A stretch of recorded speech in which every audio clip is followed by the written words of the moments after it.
प्रयासों की बुनाई, सम्मान की कमाई। खेमराज सुंदरयाल, पद्मश्री 2026।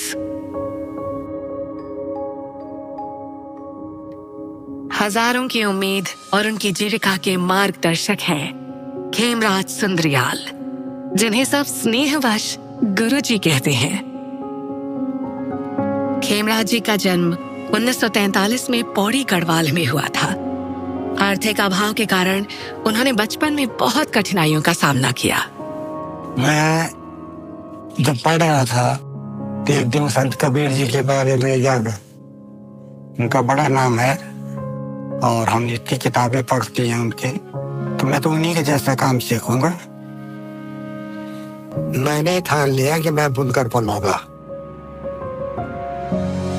हैंडलूम टेक्नोलॉजी में डिप्लोमा करने के बाद खेमराज सुंदरयाल जी की काम की तलाश ने उन्हें यह बता दिया कि रोजगार के लिए उन्हें दिल्ली जाना ही होगा। लेकिन खेमराज जी के पास पौड़ी से दिल्ली आने तक के पैसे नहीं थे। तभी एक दिन उनके चचेरे भाई को चोट लग गई और उन्हें इलाज के लिए दिल्ली ले जाना पड़ा। उनकी देखभाल के लिए इन्हें भी साथ भेजा गया और यही सफर खेमराज जी को पहली बार दिल्ली ले आया।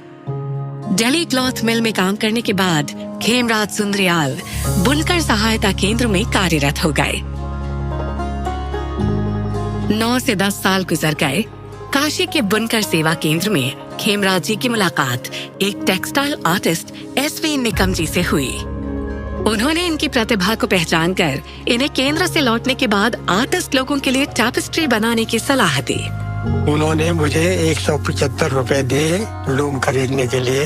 इसी दौरान खेमराज सुंदरयाल बुनकर सेवा केंद्र की पानीपत शाखा में आ गए और जल्द ही देश के कई सुप्रसिद्ध कलाकारों के लिए टैपेस्ट्री बुनने लगे। जिस लड़के के पास पौड़ी से दिल्ली आने तक के पैसे नहीं थे, उनका काम उन्हें देश विदेश ले गया। जामदानी तकनीक पर खेमराज जी की पकड़ देखते ही बनती थी और साथ ही उन्होंने हत्ता तकनीक और पॉलिएस्टर की बुनाई भी शुरू कर दी। अपनी इसी लगन से उन्होंने पानीपत की दरी और खेस को एक बार फिर से प्रसिद्ध कर दिया। रिटायर होने के बाद खेमराज जी ने विष्णु हैंडलूम कोऑपरेटिव शुरू किया, जिसमें वो अब तक 10,000 से ज्यादा युवाओं को काम सिखा चुके हैं। भारत के कई प्रख्यात संस्थानों के छात्र भी खेमराज जी से बुनाई की कला सीखने आते हैं। इस कला ने मुझे मान, सम्मान और पहचान दिलाई। अब लगता है मैंने इस कला को नहीं, इस कला ने मुझे अपना है।